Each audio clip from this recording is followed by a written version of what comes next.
নমস্কার, দি রিপোর্টে আপনাদের স্বাগত। দুষ্কৃতী দৌরাত্ম্য অব্যাহত পানিহাটি পৌরাঞ্চল জুড়ে। এবার তোলার টাকা না পেয়ে এক ব্যবসায়ীর দোকানে ঢুকে ভাঙচুর চালানোর অভিযোগ উঠল এক দুষ্কৃতীর বিরুদ্ধে। আসল বিরিয়ানি মানেই হলো করিমসের বিরিয়ানি। আর এবার সেই 113 বছরের ঐতিহ্যবাহী বাদশাহী বিরিয়ানি স্বাদ সোদপুরেই। করিমস সোদপুর, বিটি রোড, শহীদ কলোনি, অ্যাক্সিস ব্যাংকের উল্টো দিকে। ঘটনাকে কেন্দ্র করে তীব্র উত্তেজনা ছড়ালো পানিহাটি পৌরসভার 15 নম্বর ওয়ার্ডের শান্তিনগর বাজার এলাকায়। অভিযোগ, ওই এলাকার এক ব্যবসায়ী অপু সরকারের কাছ থেকে এদিন তোলার টাকা চায় বাবাই নামের ওই এলাকারই বাসিন্দা এক দুষ্কৃতী। কিন্তু তিনি বাবাইকে তোলার টাকা দিতে অস্বীকার করায় তার দোকান ভাঙচুর করার হুমকি দেয় বাবাই। এরপর রাতে ওই ব্যবসায়ী দোকান বন্ধ করে বাড়ি যাওয়ার পরেই দোকানের শাটার ভেঙে ভেতরে ঢুকে লুটপাট চালানোর পাশাপাশি এলো পাথারি ভাঙচুর চালায়। লুট করে নিয়ে যায় দোকানে থাকা নগদ টাকাও। পরদিন সকালে দোকানে দুষ্কৃতী তাণ্ডবের ঘটনা জানাজানি হতেই তীব্র চাঞ্চল্য ছড়িয়ে পড়ে পানিহাটির শান্তিনগর বাজার এলাকায়। ঘটনায় চরম আতঙ্কিত ওই এলাকার ব্যবসায়ীরা। খবর পেয়ে ঘটনাস্থলে আসে খড়দহ থানার পুলিশ। তবে ঘটনার পর থেকেই পলাতক অভিযুক্ত বাবাই। মাঝে মধ্যেই টাকা পয়সা চাইতো বাবাই। এদিন তোলার টাকা দেননি বলেই তার দোকান ভাঙচুর করে টাকা লুট করে নিয়ে গিয়েছে, জানালেন দোকান মালিক অপু সরকার। হ্যাঁ, টাকা পয়সাও চাই মাঝে সাঝে। তো কালকে ও মানে বাবাই কালকে একজনের কাছে টাকা পেত। ও হচ্ছে আমাকে বলে, তুই টাকাটা আমাকে দিয়ে দেওয়া। ভাই, আমার কাছে টাকা পয়সা নেই, পুরো ফাঁকা আছি।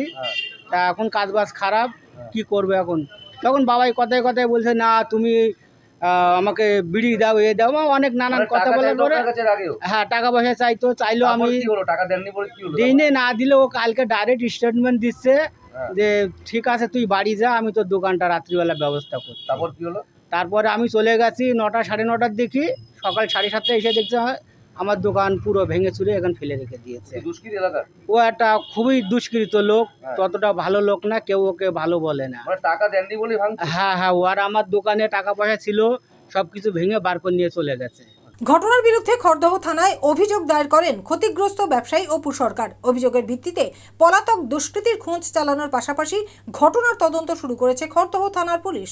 আগেও একাধিকবার তোলাবাজির অভিযোগ উঠেছে এলাকার দুষ্কৃতী বলে পরিচিত বাবাইয়ের বিরুদ্ধে, জানালেন দোকান মালিকের ছেলে বিজয় সরকার। কালকে রাত্রে বাবা যখন দোকান বন্ধ করে বাড়ি যায়, তারপর তোমার দোকানের শাটারটা ওই এখানে আশেপাশে যে লোকটা ছিল সে এসে ভেঙেছে। শাটার লোহা দিয়ে বাড়ি মেরে ভেঙে দোকানটা খুলেছে। দোকানের মধ্যে যাবতীয় জিনিস সব ভাঙচুর করেছে, নিজের মতন যে যা পেরেছে ভাঙচুর করেছে মদ খেয়ে এসে। তারপর দোকানের মধ্যে ক্যাশ ছিল, ক্যাশ নিয়ে চলে গেছে। হ্যাঁ, দুষ্কৃতি অবশ্যই। হ্যাঁ, এই আগে পুরো আশেপাশের লোকরাই সব বলবে। এটা একা আমার কথা না, আশেপাশের লোকের কাছে আপনি শুনুন, সবাই বলে দেবে লোকটা কেমন হয় কেমন। আমরা চাইছি ওই লোকটাকে আসুক, এসে আমরা দেখি, পুলিশে নিয়ে যাক। পালিয়ে গেছে। আমি ঘরে গিয়ে দেখলাম, দরজা ভাঙলাম, ভেঙে দেখলাম নেই ঘরেতে। রাজাদের রিপোর্ট, দি রিপোর্ট, পানিহাটি। আরও বিভিন্ন খবরের আপডেট জানতে হলে অবশ্যই সাবস্ক্রাইব করুন দি রিপোর্ট চ্যানেলটি, কারণ আপনাদের একটা সাবস্ক্রিপশন আমাদের কাছে অত্যন্ত মূল্যবান। জয় হিন্দ।